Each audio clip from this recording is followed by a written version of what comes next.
Hello. तो स्वागत है आप सभी का हमारे चैनल पर दोबारा। आज हमारे साथ जुड़े हैं मुकुल द्विवेदी, जो कि डिविजनल मिनिस्टर मंडल मंत्री झांसी के हैं। तो ये काफी काम करते रहते हैं सोसाइटी को अवेयर करने में और हेल्प करने में।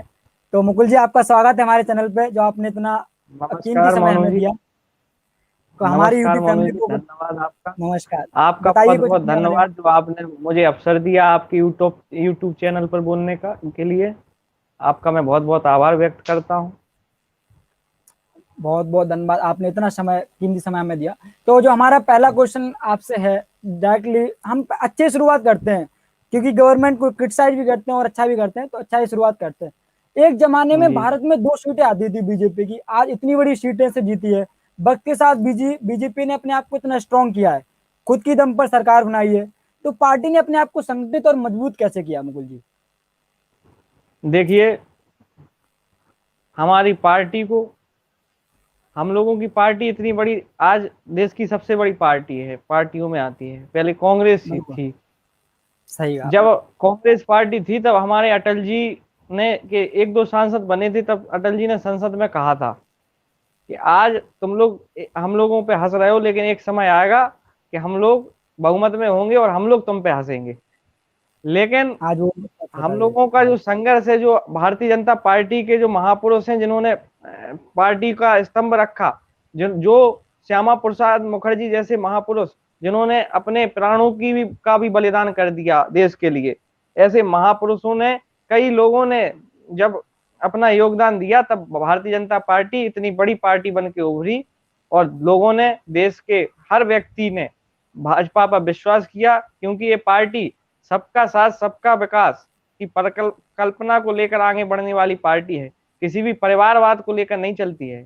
इसलिए भारतीय जनता पार्टी आगे बढ़ रही है और आगे भी बढ़ेगी। तो पार्टी संगठित कैसे करती है लोगों को, मतलब कार्यकर्ताओं को कैसे मोटिवेट करती है उसकी, जैसे आप भी कार्यकर्ता काफी सालों से रहे हैं बीजेपी में और आज आप इस पद जी पर जी। हैं। तो उसके बीच आप क्या, मतलब पार्टी कैसे आप लोगों को वो करती, प्रोत्साहित?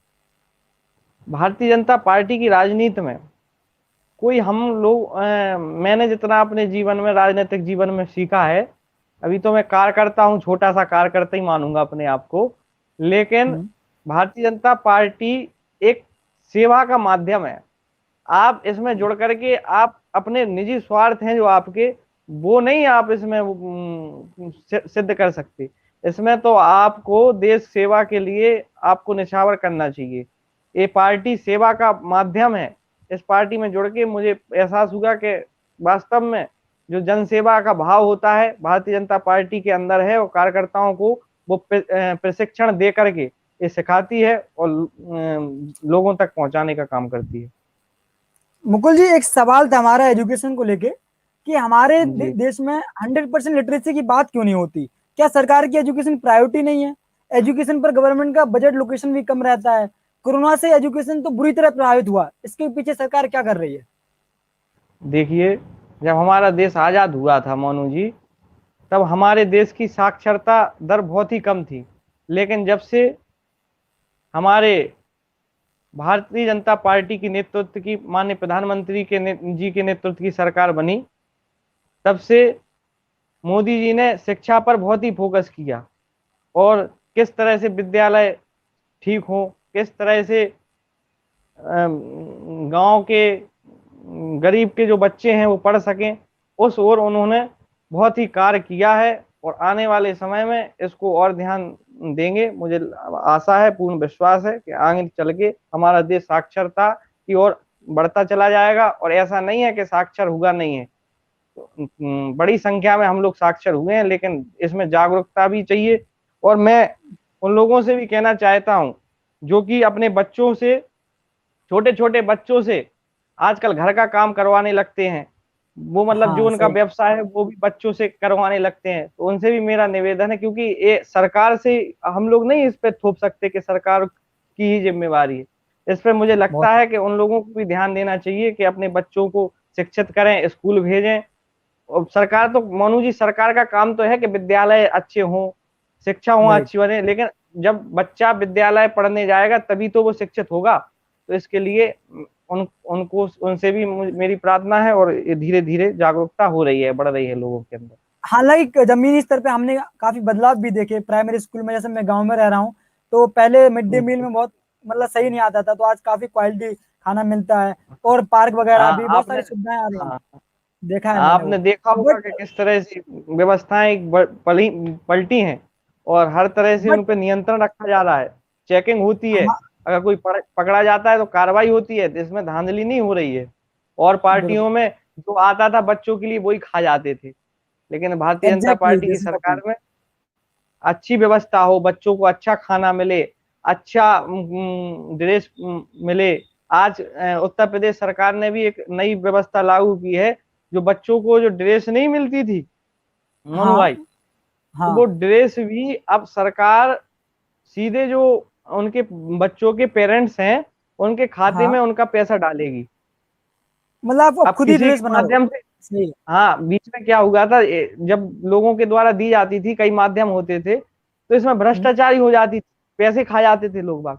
लेकिन हमारी हम्म। सरकार इसके लिए संकल्पित है और लोगों तक सीधा लाभ मिले, सीधा पैसा पहुंचे, इसके लिए बहुत अच्छा कार्य कर रही है। शिक्षा के क्षेत्र जो में तो बहुत ही अच्छा योगदान जी। मुकुल जी, हमारे व्यूअर्स का एक सवाल था कि जो बजट लोकेशन है मतलब एजुकेशन पर, वो कम होता हुआ दिखाई दे रहा, तो उसके पीछे मतलब क्या वजह है? कुछ और समस्याएं जो मतलब इस पे बजट हो रहा है?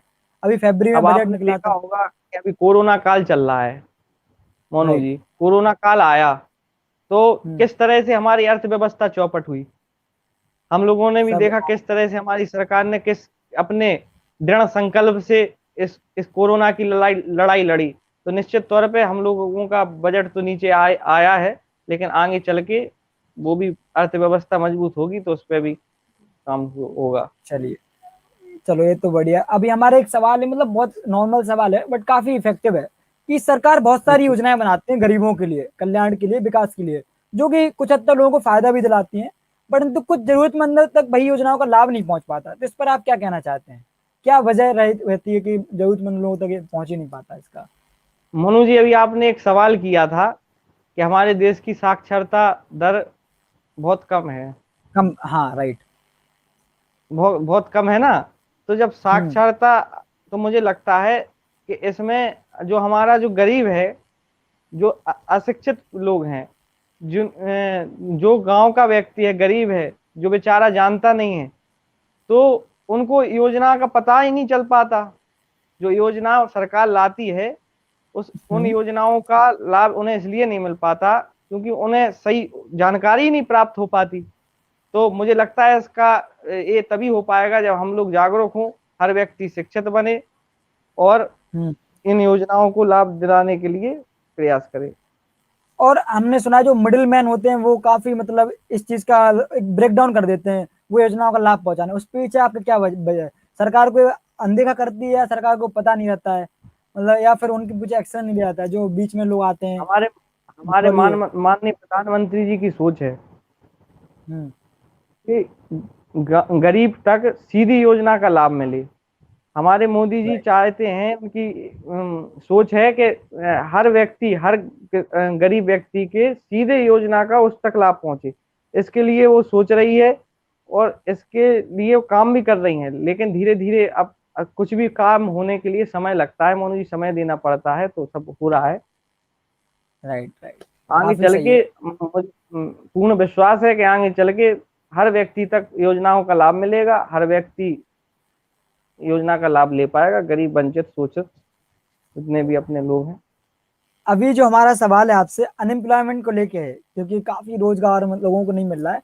मतलब हमारे देश के लगभग 65% जनसंख्या 35 साल से नीचे है, मतलब युवा है। आप भी युवा हैं, हम भी युवा हैं। और अगर ये पावर ठीक से इस्तेमाल की गई तो देश का विकास होगा, आपको भी पता है। पर हमारे यहाँ रोजगार के अवसर नहीं है, और पढ़े लिखे लोग भी बेरोजगार हैं आजकल। तो नौकरियां मतलब कहाँ है? मतलब मिल क्यों नहीं लोगों को, या उनकी मतलब कैपेबिलिटी नहीं है नौकरी, मतलब उसकी वजह क्या है? मनु जी, आपकी जानकारी के लिए बता दूं कि इस सरकार ने जितनी नौकरियां निकाली हैं उतनी किसी सरकार ने नहीं निकाली। लेकिन समस्या पता कहाँ है, कि हाँ। हर व्यक्ति नौकरी के पीछे भाग रहा। हमारे माननीय प्रधानमंत्री जी कहते आत्मनिर्भर भारत बनाना चाहती, तो कभी हम लोगों ने गौर किया कि हम अपनी नौकरी के पीछे ना भाग करके कुछ अपना कुछ अलग करने का प्रयास करें। इतने युवा हैं, जनसंख्या आप देख रहे हैं कि कितनी तेजी से जनसंख्या बढ़ रही है। हर व्यक्ति राइट। को कैसे, जब नौकरी देना है तो सरकार कितने लोगों को नौकरी देगी, आप समझिए ना बात को। तो हम लोगों को ध्यान देना चाहिए कि हम लोग अपना खुद का कुछ करें, जिससे दूसरे लोगों को हम खुद रोजगार दे पाए।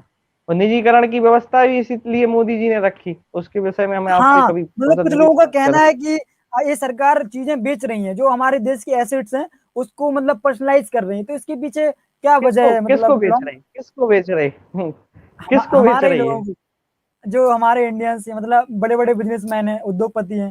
मोनू जी, मैं आपको बता दूं, ये सारी भ्रम फैलाने की स्थिति है। भारतीय जनता पार्टी किसी को कुछ नहीं बेच रही है। जैसे मैं आपको हाँ। उदाहरण के तौर पे बता दूं, आप अपन बुंदेलखंड में रह रहे हैं। राइट। हाँ, हमारे झांसी में वो। बुंदेलखंड का किसान खेती करता है। हम्म। वो खेती जब करता है तो आपने देखा होगा कि वो कुछ किसान ऐसे हैं कि वो खेती को बटाई पे, अपने यहाँ बटाई कहते, बटाई पे लगाते, हाँ, बिल्कुल है सही ना। कहा आपने। जब हाँ। बटाई पे वो लगाते हैं तो उसका पैसा लेते वो, और पैसे एक को साल का। अपने लिए उपयोग करते।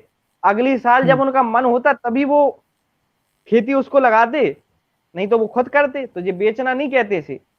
वो हाँ। सरकार तो दूसरे को निजीकरण दे रही है। इससे आपको जो जो मठाधीश है ना, जो एक एक डेढ़ डेढ़ लाख रुपए लेके बैठे रहते घर पे, काम चोर हैं, हाँ, पैसा ले रहा है गवर्नमेंट का, खा रहा है, लेकिन वो सही से सेवा नहीं कर पा रहा है। और बिल्कुल ये जो आपने शिक्षित इस बात लोग को हैं, सही कहा मेहनती। कि जो हाँ, हमारी सोच है ना सरकारी नौकरी के प्रति, हाँ, कि अब कुछ वही करना तो। नहीं पड़ेगा या बस एक बार सरकारी नौकरी लग जाए, तो इसीलिए यही एक वजह है कि हमें निजीकरण के ऊपर जाना चाहिए।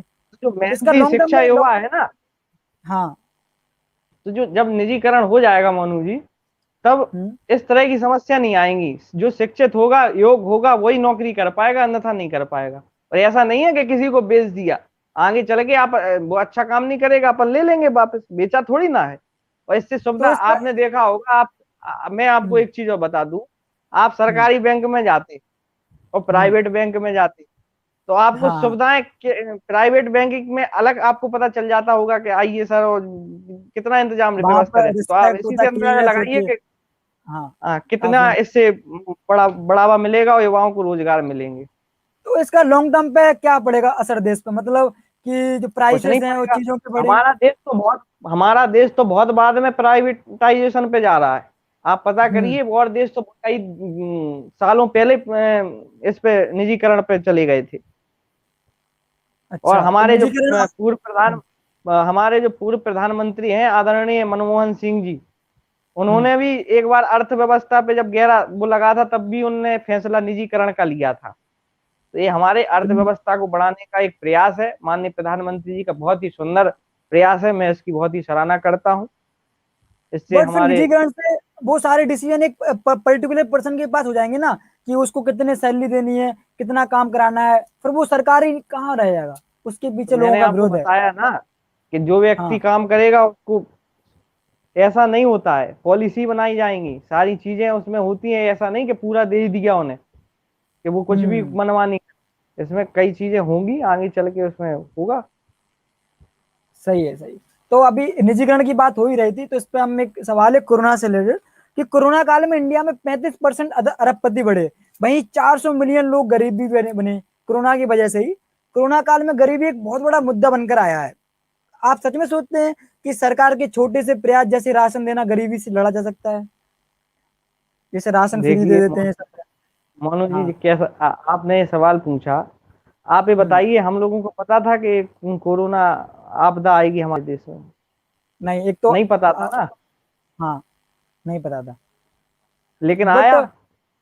फिर इतना जब बदलाव, कोरोना, मतलब भेदभाव कैसा कि अरबपति बढ़ रहे हैं, हाँ, गरीबी घट भेदभाव रही है? भेदभाव हम्म। ऐसा नहीं होता मोनू जी, ऐसा कुछ नहीं हुआ है। सब कुछ लोगों ने गलत किया है तो उन पर कार्रवाई भी हुई है। मुझे लगता है मोनू जी, जब हमारे देश में ये आपदा आई, ये वैश्विक हाँ। महामारी हमारे देश में आई दूसरे देश हम्म। से, हम्म। एकदम से जब आपदा आई, तो जिस तरह से हमारे देश की सरकारों ने काम किया है, हम्म। जिस तरह से इसका नियंत्रण किया, सबसे पहला कार्य जो हमारे प्रधानमंत्री आदरणीय मोदी जी ने, लॉकडाउन जैसा ऐतिहासिक निर्णय पूरे विश्व में मोदी जी ने लिया, जिसको पूरे देश फिर अन्य देशों ने अपनाया। सही, अगर सही, पहला लॉकडाउन निर्णय लगा, हमारे देश में। हाँ। बहुत अच्छा निर्णय था उस टाइम पे। अगर मोदी जी लॉकडाउन नहीं लगाते तो त्राहिमाम मच जाता। और मैं धन्यवाद देना चाहता हूं कि पूरे देश की जनता को, जिन्होंने मोदी जी की बात को सुना, वो घर में रहे, तो हम लोग इस लड़ाई से जीते। लेकिन फिर हम लोग असावधान, हाँ मैं मानता हूँ थोड़े से असावधान, सेकंड वेव के लिए हम लोगों ने तैयारी नहीं करी थी। लेकिन जब वो आई तो तब भी हमारे प्रदेश की सरकार ने, देश की सरकार ने अपने उचित जितना नियंत्रण उनसे हो सकता था, पूरा प्रयास प्रदेश की और देश की सरकार ने किया। और इसको आप देख रहे हैं कि फिर से लॉकडाउन के ही कारण हम लोग आज जीते हैं। और मैं उनको भी धन्यवाद देना चाहता हूं जो कोरोना वॉरियर्स हैं, जो नर्स हैं, डॉक्टर हैं। उन्होंने अब दिन रात हमारे लोगों की सेवा करके उनकी जान बचाई। लेकिन इसके साथ साथ सारे देशवासियों की भी इसमें योगदान है कि वो अपने घर पे रहे। लॉकडाउन की वजह से आज हम लोग सुरक्षित हैं, और अभी भी सुरक्षित नहीं हुए हैं। अब अभी भी हम लोगों को सावधानी बरतने की आवश्यकता है।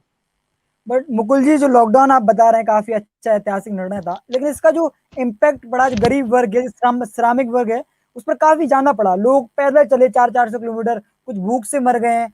तो वो एकदम उन्हें मतलब अचानक से निर्णय लिया, उसके पीछे मतलब क्या है, वो जो इतना बड़ा निर्णय हुआ, गरीब वर्ग इतना परेशान हुआ। वो उस टाइम पे फर्स्ट वेव में मोनू जी, बहुत ही वो लॉकडाउन तो बहुत ही आवश्यक था। अगर लेकिन जो हमारे मजदूर श्रमिक जो निकले हैं, उनके लिए भी हम भारतीय माननीय प्रधानमंत्री जी ने आह्वान किया था। उनकी भी गंतव्य स्थान तक पहुंचाने का आश्वासन था। सब पहुंचा रहे थे, बसें लगाई गई थी, लेकिन वो नहीं माने। उनकी खाने की व्यवस्था भी कर दी गई थी, लेकिन वो निकल गए। तो फिर उसके बाद हम लोगों, अब किसी को जाना ही है तो रोक थोड़ी ना सकते। लेकिन जब वो गए तो हम लोगों ने, प्रधानमंत्री जी के नेतृत्व में हम लोगों ने, सबने लगे, उनको राशन व्यवस्था जितनी हो सकती थी देश की, और हम कार्यकर्ताओं ने किया। एक मधु फूड से क्वेश्चन आ रहा है कि मोदी जी ने बोला था मिनिमम गवर्नमेंट मैक्सिमम गवर्नेंस, इसलिए डिस इन्वेस्टमेंट हो रहा है, गवर्नमेंट के एसेट प्राइवेटाइजेशन होगा, लेकिन गवर्नेंस तभी गवर्नमेंट के पास रहेगा क्या? मतलब जो प्राइवेटाइजेशन हो रहा है उस पर अधिकार तो गवर्नमेंट का ही रहेगा ना? वो क्वेश्चन पूछ रहे हैं मधु फूड। आपको दिख रहा है चैट? हाँ, अधिकार बिल्कुल रहेगा गवर्नमेंट का। पूरा बेस थोड़ी ना रही है गवर्नमेंट। ओके, नहीं, तो मुझे फिर नहीं देखता है। आपको हमने देखो आपको स्क्रॉल एक आप। बहुत बहुत अच्छा एग्जाम्पल दिया ना आपको हमने। वैसा ही हम्म। प्राइवेटाइजेशन है। जो लोग हैं, सही सही। व्यवस्थाएं अपने देश की अच्छी होंगी, अर्थव्यवस्था मजबूत होगी, इसी और हम लोगों का ध्येय है, और मोदी जी का यही सपना है। क्योंकि काफी हद तक मोदी हम जी लोग को, भी मानते हैं, सरकार भी मानती है कि जी मतलब जो फर्स्ट वेव है काफी अच्छे से हैंडल किया, लेकिन सेकंड वेव में हैंडल नहीं कर पाई सरकार, लोग कंप्लीट फेलियर मानते हैं। और जो लाखों लोग मरे इसके पीछे बीजेपी को वजह ठहराती है कि वो इलेक्शन में भी जीती, और वो चाहती तो हैंडल कर लेती। तो इसके पीछे क्या कारण रहे हैं? हाँ, मैं मानता हूँ। देखो, जो सच है तो सच है कि शुरुआती दौर में हम लोग इस कमियां आई, लेकिन जिस तरह से बाद में ऑक्सीजन सिलेंडर, सैनिटाइजर, जिस मतलब इंजेक्शन वगैरह, जितने उपलब्ध सरकारों के द्वारा जितनी सी व्यवस्थाएं बनाई गई, उतना कोई नहीं कर सकता था, मुझे लगता है। तो मतलब सेकंड वेव, अभी थर्ड वेव आने की आशंका है, इसकी इस पे आप लोग कैसे तैयारी कर रहे हैं? ये थर्ड वेव अब आने थर्ड वाली वेव है। के लिए मनु जी, अब हम लोग सतर्क हो गए हैं। सरकार ने अभी से तैयारियां चालू कर दी हैं। अब थर्ड वेव जैसे कि के लिए आएगी जरूर थर्ड वेव, लेकिन सारी व्यवस्थाएं हम्म, पहले ही से तैयार कर ली जाएंगी, जिससे हम लोगों को समस्या ना हो। और अभी से सरकार इस चीज की ओर लग गई है, तो हम लोगों को भी ध्यान देना चाहिए, सावधानी बरतनी चाहिए, ज्यादा निकलना नहीं चाहिए, और सरकार की गाइडलाइन को फॉलो करना चाहिए। और मुकुल जी, बच्चों, जो वीकली कहते हैं कि एक हमारा क्वेश्चन है, जो वीकली लॉकडाउन होता है मतलब सैटरडे संडे लॉकडाउन कर देते हैं, तो इसके पीछे जी, मतलब क्या वास्तव में इतना इफेक्टिव होता है कि सिर्फ नाम के लिए लॉकडाउन लगता है जो वीकली अभी प्रदेश सरकार लगा रही है अपनी? देखिए मोनू जी, कोरोना की आपने सुना होगा, कोरोना की चेन तोड़ने के लिए हम्म। 24 घंटे, जब कोरोना वायरस कहीं पे आ जाता तो उसको खत्म हम्म। होने में 24 घंटे लगते। बिल्कुल सही कहा आपने। तो 2 दिन ऐसा है कि 4 दिन हम लोग काम करें, और 2 दिन लॉकडाउन रहे, जिससे हम लोगों को की सुरक्षा भी बनी रहे, कहीं कहीं भी मतलब हो तो सुरक्षित, इस और भी ध्यान रखा गया है। मुकुल जी, क्योंकि अभी हम लोग पूर्ण रूप से मधु फूड्स ने बहुत सही कहा। सरकार को हर चीज के लिए ब्लेम नहीं कर सकते। इलेक्शन जो होते हैं सब इलेक्शन कमीशन के अंदर होते हैं। इलेक्शन कमीशन किसी हाँ सरकार से नहीं होती। इलेक्शन की रोड हाँ करवाने हाँ, वो हाँ तो प्रक्रिया है, सरकार नहीं कराती इलेक्शन, वो सही बोले है जिसने लिखा है। कोई भी हाँ सरकारें इलेक्शन नहीं कराती हैं, वो तो एक संवैधानिक लोग प्रक्रिया है, इलेक्शन इलेक्शन कराना ही था, आज नहीं कल हाँ, कराते वो तो, लेकिन वो तो हम लोगों ने लोग किया और अच्छे लोग से। बीजेपी लोग बीजेपी को जिम्मेदार ठहरा देते हैं को सेकंड वेव का जो हाँ, कंप्लीट गलत है ना, क्लियर हुआ। गलत है ना, संविधान ये सब भ्रम की स्थिति है भैया। विरोधियों के पास कोई मुद्दा नहीं बचा, इसलिए सब हम्म भ्रम फैला रहे हैं। लोग बाग कैसे जो गरीब व्यक्ति है उस तक योजना का लाभ ना मिले, उसको भ्रम फैला दिया जाए कि ये ऐसे हैं तो मोदी जी को वोट ना करें, इसलिए ये सब भ्रम की स्थितियां ये विरोधी फैलाते हैं, लेकिन कुछ होने वाला नहीं है। मुकुल जी, आजकल हर एक व्यक्ति ये हमारा समझ गया है। सही कहा आपने। एक साधारण क्वेश्चन हाँ, है कि जो मतलब लोग मान्यता भी आप लोग भी कहते हैं कि जो बीजेपी एक हिंदूवादी पार्टी है, तो सेक्युलरिज्म हमारी कंट्री तो सेक्युलर है और ये हिंदूवादी पार्टी तो कैसे मतलब आप लोग सेक्युलर नहीं, माइनॉरिटीज का ध्यान नहीं रखते क्या? आप कैसे कह सकते कि हिंदुत्व हिंदुवादी तो है, हिंदू है, सब हिंदू है, लेकिन हम किसी भी जाति मजहब और ये देख के थोड़ी ना योजना का लाभ देते। सरकार ने किसी को दिया, आपने देखा? सरकार तो हमेशा से एक मंत्र पे चल रही है, विरोधियों का भ्रम फैलाने की। मैं कह रहा हूं ना आपसे, ये सारे हम्म भ्रम विरोधियों द्वारा फैलाए जाते हैं कि हाँ, जैसे अभी राम मंदिर सरकार, पर भी फालतू में मतलब हाँ, कह दिया कि हमें शंका है भाजपा कि वहां किसी की फ्रॉड हुआ। भाजपा किसी की विरोधी नहीं है। भाजपा सबका साथ, सबका विकास, सबका विश्वास का मंत्र लेकर आगे बढ़ने वाली पार्टी है, और दीनदयाल जी का जो सपना था अंत्योदय का, हाँ हाँ पंक्ति में बैठे हुए अंतिम व्यक्ति तक हर योजना का जब तक वो संपन्न ना हो जाए तब तक वो हमारा लक्ष्य है, उसी पे काम कर रही है। इसमें कोई भी हिंदू नहीं, कोई भी मुसल, सभी सभी को हम लोग लेके चलते हैं। ऐसा कुछ नहीं है, सब भ्रम की स्थिति फैलाई जाती एक है एक बहुत हमारी बढ़िया पार्टी में। क्वेश्चन है मुकुल जी, अभी अभी ब्लॉग से जो कि काफी चर्चित में भी है कि पेट्रोल और डीजल के प्राइस जो इंक्रीज हो रहे हैं उसके लिए जरा पूछ लीजिए कि मतलब जबकि इंटरनेशनल मार्केट में क्रूड ऑयल बहुत सस्ता है, तो अपने देश में इतने सस्ते महंगा क्यों हो रहे हैं पेट्रोल और डीजल की प्राइस? ये कई चीजें होती भैया, हम्म मोनू जी, ये कई चीजों से ये बढ़ता है, ऐसे नहीं बढ़ता। जो हमारा इस पे कई चीजें इफेक्ट करती, जैसे रेट बढ़ रहे हैं तो कहीं उत्पादन और आने के लिए एक्सपोर्ट इंपोर्ट में समस्या, रेट बढ़ जाते क्योंकि हम लोग दूसरे देशों से लेते हैं। और जो 60 सालों के हमारे देश के ऊपर बहुत कई कर्जा भी था। आप ये पढ़ेंगे तो आपको पता हम्म, चलेगा, हम लोगों के पास बहुत जहां से डीजल पेट्रोल आता वहां का कर्जा भी बहुत था। तो अच्छा। धीरे धीरे ये चीजें एकदम से नहीं बदलती, लेकिन हाँ बदलेंगी, वो विश्वास है सब। तो आप मतलब जो अभी 2022 में उत्तर प्रदेश में इलेक्शन आने वाले हैं, हालांकि आप उत्तर प्रदेश के बीजेपी से उससे बिलोंग करते हैं, तो आपकी अभी नहीं, कैसी मैं तो क्या छोटा सा, रणनीति है? भैया मोनू जी, छोटा सा कार्यकर्ता हूँ, इतना बड़ा नेता नहीं हूँ। आप लोगों ने वो तो ठीक है, प्यार है। तो आपका मतलब कि कैसे क्या रणनीति है? जैसे अभी आज आप मीटिंग में भी गए थे जहाँ पे वो उप मुख्यमंत्री जी आए थे, केशव जी, तो कैसी जी, रणनीति है उत्तर प्रदेश की राजनीति को लेके 2022 में रणनीति क्या? यही है कि सबका साथ, सबका विकास, सबका विश्वास, और जो हम लोगों ने काम किए हैं वो लोगों तक लेके जाएंगे। और जमीनी विश्वास है स्तर। कि जिस तरह से हमारे माननीय मुख्यमंत्री श्री योगी आदित्यनाथ जी और प्रधानमंत्री आदरणीय श्री नरेंद्र मोदी जी ने जिस प्रकार के काम किए हैं, जनता उनको पसंद करती है, और आने वाले चुनाव में उनको फिर से अपना समर्थन देगी, और इससे भी ज्यादा भारी बहुमत में सरकार बनाएगी। तो अब हम क्वेश्चन राउंड करते हैं अपने ऑडियंस के लिए। जो भी आपके सवाल हो प्रश्न हो पूछिए, हम उसका जवाब देने की कोशिश करेंगे हमारे मुकुल जी। कोई सवाल आपका हो तो आप कमेंट सेक्शन में पूछिए। और आप कोई संदेश देना चाहते हैं हमारे व्यूअर्स को कि वो, तो बताइए कुछ। हाँ मोनू जी, बस यही संदेश है कि आप सभी लोगों से मैं निवेदन करता हूं कि कोरोना काल अभी चल रहा है, खत्म नहीं हुआ, तो आप सभी लोग अपनी सावधानियां बरतें, घर से जब आवश्यक कार्य हो तभी घर से निकलें, और जो भी गाइडलाइन हम लोगों को दी जा रही हैं उसको मानें। बस यही कहूंगा बस। और लापरवाही ना बरतें, क्योंकि जिस तरह से आज लापरवाही का ही कारण आज सेकंड वेव से हम लोगों को गुजरना पड़ा और कई लोग हमने अपने खो दिए। इसलिए सतर्कता बरतें, बस यही कहना चाहता हूँ आपके माध्यम से। बहुत बहुत धन्यवाद। अभी भी लास्ट क्वेश्चन अभी ब्लॉग से आ रहा है बहुत जोर से। सर पेट्रोल डीजल प्राइस के बारे में पूछ लिए, तो आपने उसमें बताया ना कि इसमें बहुत सारी सिस्टमेटिक होती है, क्या वजह रहते हैं हाँ, उनका। कई कई कारण होते हैं उसके, ऐसा नहीं होता। अभी बड़े हैं तो कम भी होंगे, ऐसा नहीं है।